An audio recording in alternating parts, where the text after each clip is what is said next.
Welcome back नाजरीन। अमजद साहब, break से पहले चूँकि मैंने राजा साहब से बात की, जब आपका टर्न था तो आपने इस खदशे का इजहार किया, बल्कि आपने अपनी प्रेडिक्शन बताई या अपने एनालिसिस दिया कि अब की दफ़ा जो वॉर होगी वो खाली पाकिस्तान के साथ नहीं होगी, चाइना भी साथ खड़ा होगा। लेकिन सर, इंडिया हमारे ख़िलाफ़ चाइना कार्ड खेलने की ऑलरेडी कोशिश में है। उनके जो डेलीगेशंस अब बाहर जा रहे हैं या जो मज़ीद जाएंगे, उनको जो ब्रीफिंग्स दी गई हैं और जो इंडिया मीडिया में भी ख़बरें आने लगी हैं, जो इंडिया मीडिया जिस तरह की ख़बरें हैं वो अनाउंस कर रहा है, वो ये है कि जी हमारी लड़ाई पाकिस्तान से तो है ही नहीं, चाइना के साथ है। जो चाइनीज़ टेक्नोलॉजी पाकिस्तान जो इस्तेमाल की है चाइना के इसके इंडिया के ख़िलाफ़, हमारी उसके ख़िलाफ़ लड़ाई है। आपके ख्याल में ये जो चाइना कार्ड खेलने की कोशिश की गई है, पिछले कुछ दिनों से कोशिश की जा रही है, ये पाकिस्तान को खुदा न खास्ता पाकिस्तान के बयानिए को हर्ट कर सकती है? पहली बात तो ये है कि देखिए, चाइना कार्ड जो हम कह रहे हैं ये चाइना कार्ड नहीं, ये तो हमारी, आप ये कह सकते हैं हमारा दोस्ती है, हमारा ताल्लुक है, हमारे रिलेशंस हैं, और ये किसी से ढके छुपे नहीं है चाइना के साथ। नहीं, दूसरी भारत बात ये, इंडिया की तरफ से सर ये चाइना कार्ड खेलने की कोशिश की जा रही मैं है ना? उसी की बात कर रहा हूँ कि जो जी भारत का जो बयानिया ये बनाने की कोशिश कर रहे हैं ना कि जी हमारी लड़ाई चाइना के साथ है, पाकिस्तान के नहीं है। बरए टेक्नोलॉजी की बात, मैं दो बातें सिर्फ इस हवाले से, टेक्नोलॉजी तो पाकिस्तान चाइना से ले रहा है, पाकिस्तान ने अमेरिका से भी F-16 लिए हुए हैं, लेकिन उसके साथ साथ हम ये कहेंगे जी कि अगर भारत रूस से ले रहा है S-400 जो अब रूसी है, फिर अभी जो मैंने पहले बात की थी कि जो F-35 जो अमेरिका से लेने की कोशिश कर रहा है, तो ये लड़ाई जो है ये पाकिस्तान और रूस की या पाकिस्तान और चाइना की या राफेल गिरने से पाकिस्तान और फ्रांस की नहीं होगी। ये तो जिसके पास जो टेक्नोलॉजी, तो बाकी सारे मुल्क भी लेते हैं, हर कोई मुल्क तो नहीं, पाकिस्तान अभी दूसरे मुल्कों को JF-17 बेच रहा है, बना के दे रहा है, उनके साथ डील्स हो रही हैं, तो ये उनका अपना और वहां पर लोकल मामला हो सकता है। अब अगली बात जो है चाइना के साथ होने की, चाइना पाकिस्तान का पार्टनर है और पाकिस्तान की सालमियत के तहफ़्फ़ुज़ की चाइना ने एक बार नहीं बार बार बात की है। और इससे अगली बात आप ये ज़हन में रखिएगा कि इस वक्त जो मैं क्यों ये बात कर रहा हूँ कि जब ये चाइना चूंकि एक पार्टनर और चाइना का CPEC पाकिस्तान के अंदर से गुजरता है और वो एक, आप उनकी कह सकते हैं कि उनका सेफ्टी वॉल्व है चाइना का, ये जो CPEC है। और उसके अलावा भारत के साथ इस वक्त अरुणाचल प्रदेश में उनका इश्यू चल रहा है, जिसके अभी नाम चेंज कर दिए चाइना ने थोड़े दिन पहले, आपको पता होगा, उनके सारे दरियाओं के, पहाड़ों के और शहरों के नाम उन्होंने चेंज कर दिए। फिर लद्दाख का जो मामला चल रहा है और ये आज का नहीं है, बहुत पहले से चल रहा है, और लद्दाख से चाइना क्लेम करता है और उधर भारत ने कब्जा किया हुआ है मकबूजा कश्मीर के अंदर। फिर तीसरा इशू उनका सिक्किम वैली का है। सिक्किम वैली का आपको अंदाजा कीजिए कि उसके ऊपर भी यही क्लेम है, और फिर उसके साथ साथ तिब्बत का मामला है। तो ये सारे इशू वो हैं जो चाइना के और भारत के ऑलरेडी इश्यूज हैं। और चीन ने तो अभी ये क्लेम किया, जिस तरह से वो पहले वो और दूसरे इलाकों में वो क्लेम हैं उनके कि जी कि ये हमारे हैं, हमें दें। अब वो अगर कोई इस तरह का मामला बनता है, अगर कोई इस तरह का मामला बनता है कि ये फैलती है, अगर खुदा न खास्ता, हम तो ये कहते हैं पाकिस्तान जंग नहीं चाहता, पाकिस्तान अमन चाहता है, लेकिन अगर ये कोई फैलता है, अगर कोई सिलसिला फैलता है, तो चाइना उससे बाहर नहीं रह सकता। क्योंकि ये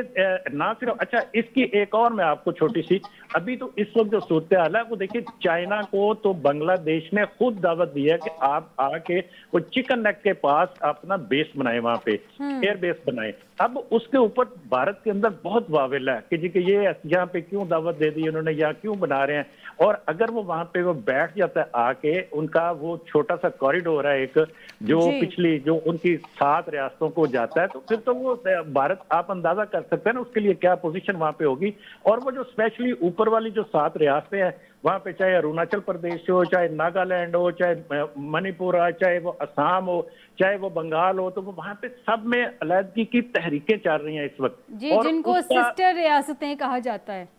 जी सिस्टर स्टेट जो उनकी 7 रियासतें हैं वो ऊपर वाले, और हर रियासत के अंदर 2-2, 3-3 तहरीकें हैं, कोई एक नहीं है, 2-2, 3-3 तहरीकें वहां पे चल रही हैं। और मामला मेरे ये सारा कुछ पॉइंट आउट करने का मामला मतलब ये है कि भारत के जो मामला चीन के साथ है वो एक हमारी वजह से नहीं है, वो उनके इलाकों का क्लेम का मामला भी है। अब अरुणाचल प्रदेश के ऊपर आपकी बात दुरुस्त है, मैं आपकी बात मानती हूँ बिल्कुल, लेकिन इंडियन मीडिया जो इसको एक ड्रैग करने की कोशिश कर रहा है, वो इसको ये फिर रंग क्यों देने की कोशिश कर रहा है? वो इसी वजह से रंग देने की कोशिश करता है कि जी पाकिस्तान के साथ हमारा तो क्लैश ही नहीं, हमारा तो चीन के साथ, हम तो तैयारी चीन की वजह से कर रहे हैं। वो इस वजह से कि अमेरिका को और दीगर जो बड़ी रियासतें हैं, बड़ी जो ताकतें हैं, उनको ये यकीन दिला सके कि जी हम खतरे में हैं, पाकिस्तान से हमें कोई खतरा नहीं है। पाकिस्तान को वो अब तक ये 10 से पहले पहले वो यही कहता था कि पाकिस्तान तो हमारे लिए कोई मसला ही नहीं है, ये तो जब मर्जी हम यहाँ पे फौजें भेजें और आजाद कश्मीर पे कब्जा कर लें, इधर से हम बावरपुर से भेजें और कराची को काट दें, ये कर दें, वो कर दें। वो तो पाकिस्तान को किसी खाते में नहीं लाता था ना इससे पहले, जो जुबानी कलामी। लेकिन अब उसको अपनी राय ये चेंज करना पड़ रही है, तब्दील करना पड़ रही है कि नहीं, पाकिस्तान एक ताकत है। और पाकिस्तान ने, मैं ये आप अगर ये फिक्रा मैं बोलूं कि जी पाकिस्तान ने इलाके में ताकत का तवाज़न जो है ना वो बहाल कर दिया है, ये 10 तारीख को बेहतरीन अंदाज में कर दिया है। जी बिल्कुल, बड़े बेहतरीन अंदाज में। अब उसको, अब वो जो बयानिया जिसकी हम बात करते हैं कि जी हमारी तो लड़ाई चीन के साथ है, पाकिस्तान के साथ नहीं। पाकिस्तान के साथ क्यों नहीं है? पाकिस्तान के साथ क्या आजाद कश्मीर की लड़ाई नहीं है हमारी? क्या हमारी सरकरीद के ऊपर इशू नहीं है हमारा? और ये आज का नहीं है, ये कई शुरू से, जब से पाकिस्तान बना उस वक्त से चल रहा है। इसी तरह से जैसे मैंने आपसे अर्ज किया कि जिनका चीन के साथ उनके मामला था, ये आपको याद होगा जी, अरुणाचल प्रदेश के ऊपर 62 में चीन ने कब्जा कर लिया था पूरे के पूरे अरुणाचल प्रदेश पे। ये तो फिर उस वक्त के हालात इस तरह के थे, या जो भी मामला चीन ने खुद छोड़ दिया था उस वक्त। अब वो कहते हैं कि ये तो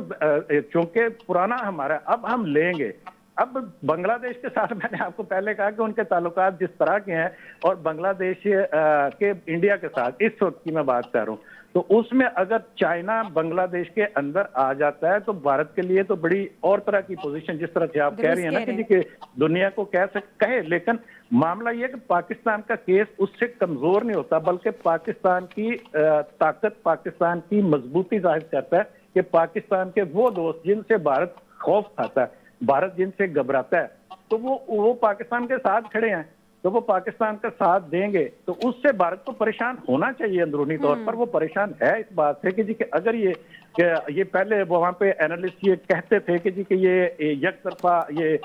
एक मुहाज पे लड़ाई नहीं है, ये जनाब अब तो 3 मुहाज पे लड़ाई होगी ना, एक पाकिस्तान के साथ, एक चीन के साथ, और तीसरा मुहाज बांग्लादेश का, और चौथा मुहाज भी लोग वहां पे मिसाल देते हैं। वो मुहाज है उनका अंदरूनी, जिसकी मैंने आपसे जिक्र किया था थोड़ी देर पहले कि वहां पे जो तहरीकें हैं, चाहे वो खालिस्तान की तहरीक हो, चाहे कश्मीर की आज़ादी की तहरीक हो, चाहे वो बाकी जो रियासतों में है, वो सारी तकरीबन इस वक्त 25 के करीब एक्टिव तहरीकें हैं। वो चौथा मुआवजा, फिर ये भारत ये खतरा नहीं ले सकता मोल कि वो कोई लंबी जंग की तरफ जाए, क्योंकि ये अंदर से उसके खिलाफ ये सारी बगावतें हो जाएंगी उनकी। लेकिन मैं राजेश साहब से जान लेती हूँ, राजेश साहब, भारत अगर ये ख़तरा नहीं उठा सकता कि वो दोबारा से इस तरह की जारियत करे या किसी लंबी जंग की तरफ जाए, अभी मुंह की खाई है उसने, लेकिन इस सब के बावजूद पाकिस्तान के ख़िलाफ़ दोबारा जारियत की मनसूबा बंदी की प्लानिंग, जो वो बातें कर रहे हैं कि जी हमारा ऑपरेशन सिंदूर अभी ख़त्म नहीं हुआ, अभी पॉज हुआ है, हमने अभी सिर्फ एक ट्रेलर दिया है, बाकी सारी फिल्म जो है वो अभी बाकी है, डिटेल बाकी है। इसका मतलब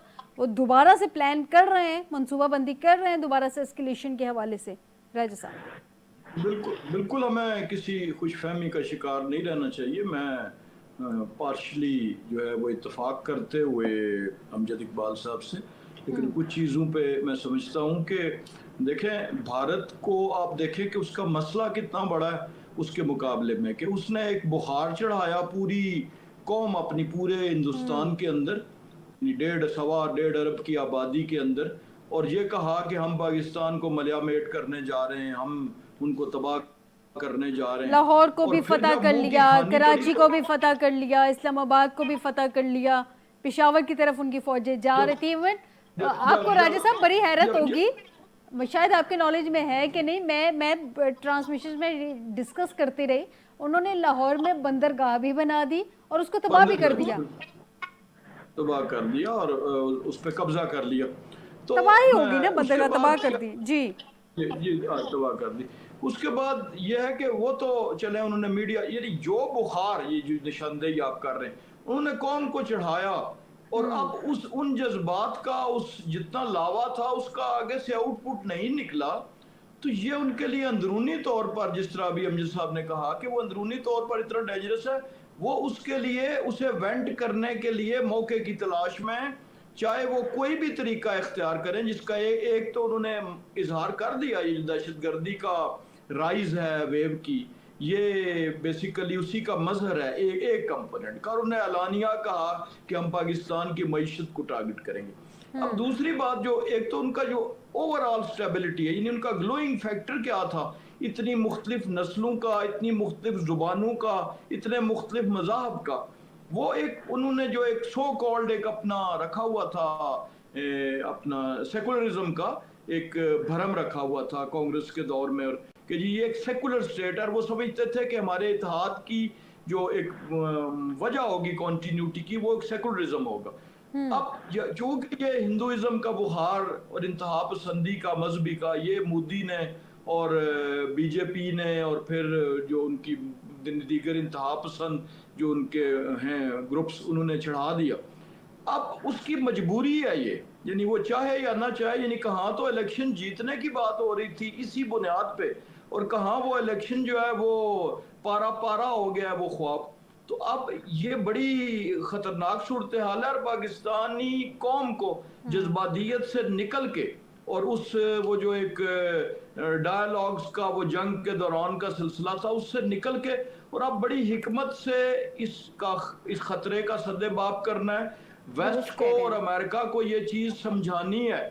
कि चाइना जो है इस वक्त कोई डायरेक्ट वॉर के मूड में बिल्कुल नहीं है। चाइना की हमेशा से एक प्रायोरिटी जो होती थी वो फाइनेंशियल अपनी और इकोनॉमिक स्टेबिलिटी थी, और वो उसी तरफ है। वो असला फ्राहम करना पाकिस्तान को, वो चाइना अपना असला ज़ाहिरा बेचेगा, पाकिस्तान उसका अलाई भी है, इत्तेहादी भी है, और उन्होंने आज साबित भी कर दिया चाइना टेक्नोलॉजी की सुपरमेसी और पाकिस्तानी जज्बे की। लेकिन वो बेसिकली अमेरिका को चाइना का वो खतरा दिखाकर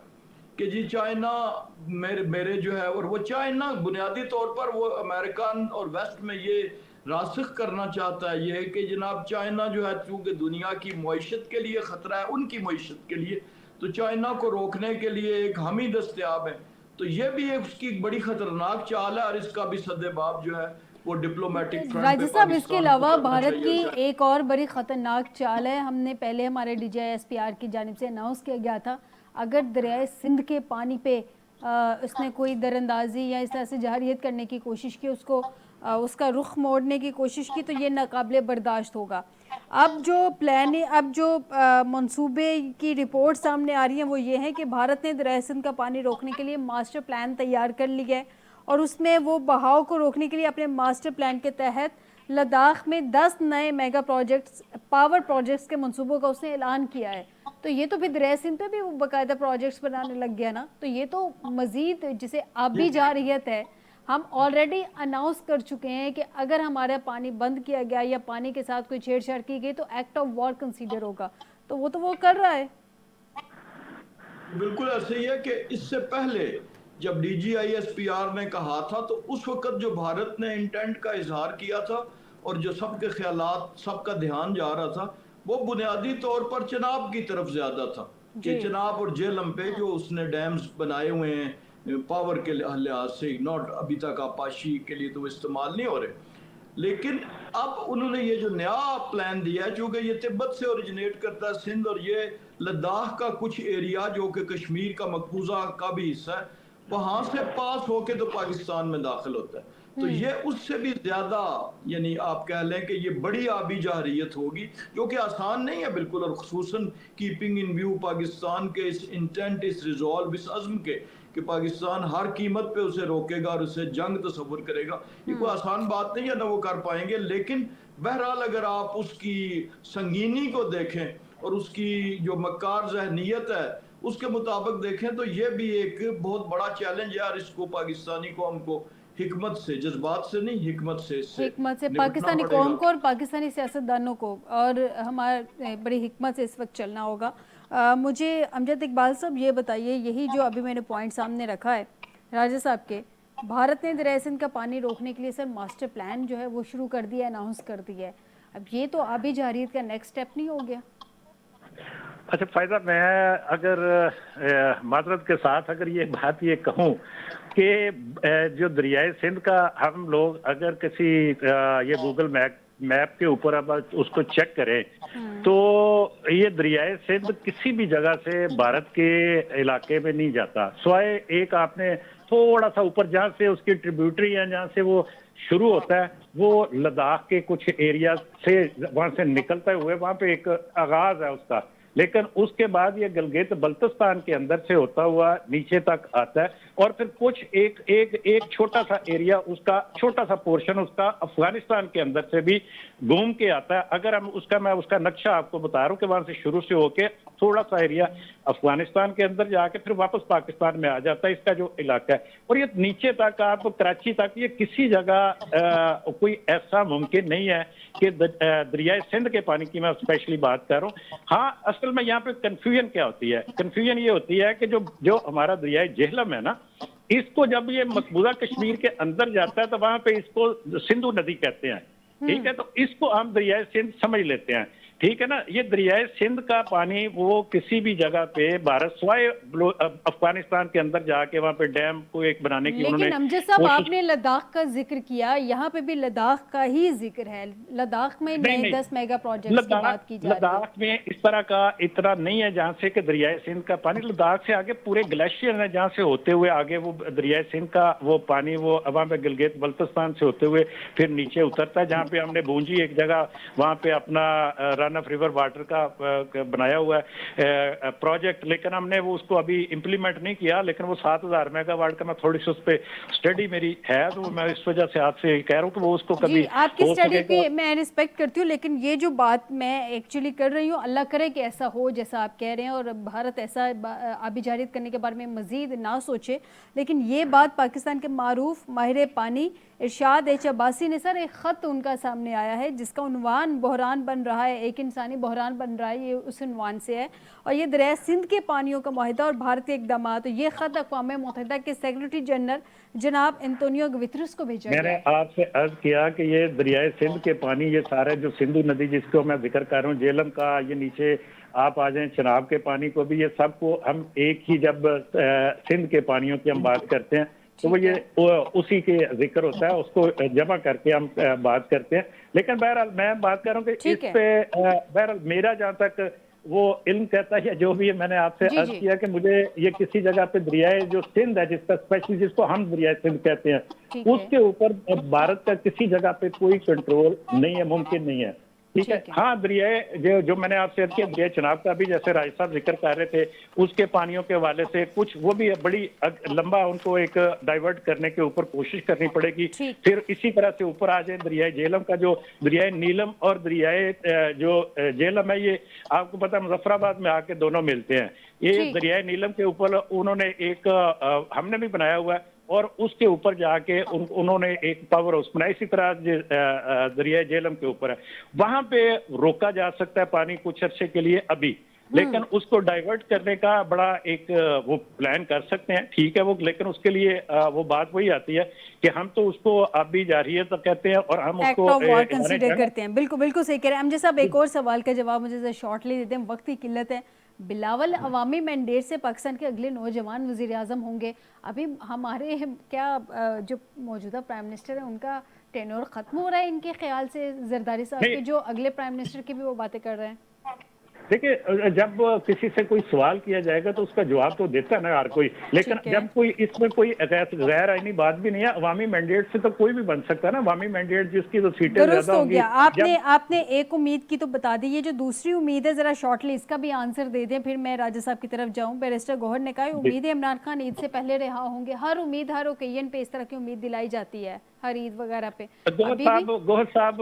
साहब मोतदिल आदमी है, उन्होंने ये उम्मीद दिलाई अपने लोगों को, लेकिन दूसरी तरफ आप ये तो देखिए कि बानी ने आज नई तहरीक की कॉल दे दी है। उन्होंने तो ये कहा कि जी कि बड़ी तहरीक की तैयारी करें, वो अपनी सिस्टर के साथ उनकी मुलाकात थी तो उसमें उन्होंने कहा कि जी कि हम तो नई तहरीक पे जा रहे हैं। आपको बाहर आते नजर नहीं आ रहे ईद तक। मैं तो आपको उनके अपने जवाब में जिनके बाहर आने की आप बात कर रही हैं, मैं तो उनकी अपनी जुबान में आपको उनका अपना बयान आपको सुना रहा हूँ। दुरुस्त हो गया। राजा साहब से जान लेते हैं, वक्त की बहुत किल्लत है अमजद साहब। राजा साहब, ये जो उम्मीद जाहिर की जा रही है इमरान खान ईद से पहले रिहा होंगे, गवर्नमेंट के नॉलेज में है कोई ऐसी कोई चल रही है एक्टिविटी की रिहाई हो जाए ईद से पहले? दिन पीछे बहुत कम है। देखें, वो वो क्या कहते हैं, सादगी पे कौन ना मर जाए या खुदा। कोई कानून और आइन की राह में तो कोई ऐसी चीज़ नहीं है। और अब चूंकि मिलिट्री कोर्ट्स वाला भी फैसला आ गया, तो बज़ाहिर ऐसी कोई चीज़ न सामने है, न नज़र आ रही है, न होगी। लेकिन खुशफहमियाँ भी होती हैं, या कई दफ़ा लोगों को अपनों को ग्लू करने के लिए, उन्हें यूनाइट रखने के लिए कुछ किसी न किसी उम्मीद की के पीछे लगाया जाता है, चूँकि मायूसी प्रोलॉन्ग। और फिर सबसे बड़ी बात यह है कि जैसे अभी कहा अपना अमजद साहब ने कि वो उनके अपनी अपनी तरफ से देख लें, आज के बयानात देख लें उनके हमशीरा के, तो उसकी रोशनी में क्या कोई ऐसी चीज़ मुमकिन नज़र आ रही है। तो ये सबसे बड़ी इस मुज़ाकरात की वक्त बातें भी जो तो राजा साहब चल रही थी ना, मुज़ाकरात की बातें भी चल रही थी। मुज़ाकरात की तो किसी लम्हे बातें गई कहीं नहीं है। हुकूमत ने हमेशा ऑफर्स किए हैं, कमेटीज बनी, कमेटी से वो यूनिलैटरली उठ गए। तो अब तो उन चीज़ों पे अगर किसी को एतमाद नहीं है तो वो उनके अपने लोगों को है। हुकूमत की तरफ से, इत्तेहादी जमातों की तरफ से कभी ये दरवाज़ा बंद नहीं किया गया। और मैं आज की बात नहीं कर रहा, मैं 2014 की बात कर रहा हूँ कि जब जी जी पहला धरना था, हम हुकूमत में थे, फिर जी 18 में ये हुकूमत में थे, तो हमने कहा कि आप हुकूमत में हैं, जैसे बिल्कुल भी आप बिल्कुल दुरुस्त हुकूमत कह रहे हैं बनी। राजा साहब, आपका पॉइंट आ गया, वक्त ख़त्म हो गया। बहुत शुक्रिया राजा कमरुल इस्लाम साहब आपका मुझे प्रोग्राम में ज्वाइन करने के लिए। अमजद इकबाल साहब आपका भी मुझे प्रोग्राम में ज्वाइन करने के लिए। नाजरीन, आज के प्रोग्राम से दीजिएगा इजाज़त, बशर्ते ज़िंदगी आपसे दोबारा मुलाकात होगी। अपना ख्याल रखिएगा। अल्लाह हाफिज़।